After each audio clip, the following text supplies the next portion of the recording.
তো গাইস ভাত খাওয়া হয়ে গেছে, আর আমার বড় মেয়ে মাছ ভাজা করেছে। তো এই যে দেখো 2 পিস মাছ দিয়ে গেল, বললো মা ছাদে বসে বসে খাও।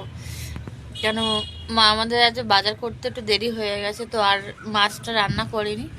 তো বললো তাহলে মা মাছ ভাজা করে দেবো, তুমি ভাত খাবে। তো আমার খাওয়া হয়ে গেছে, ওদিকে এখন ভেজে আমাকে দিয়ে গেল। 2 পিস মাছ ভেজে দিয়ে গেছে, এখন গরম গরম খাচ্ছে, হেভি টেস্টি লাগছে। বুঝলো, ভাত খেয়ে থালা ওই ফেলে দিয়েছি। শীতকালে একটা মজাই আলাদা, বলো। আর যদি অনেক সবাই যদি একসাথে বসে খাওয়া যায়, আড্ডা মারা যায়, তাহলে তো আরও মজা।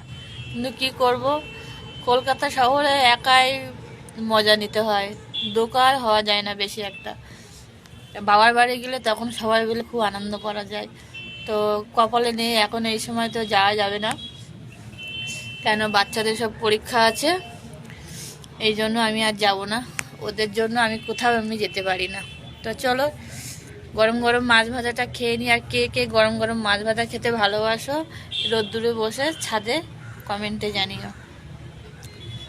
বাই।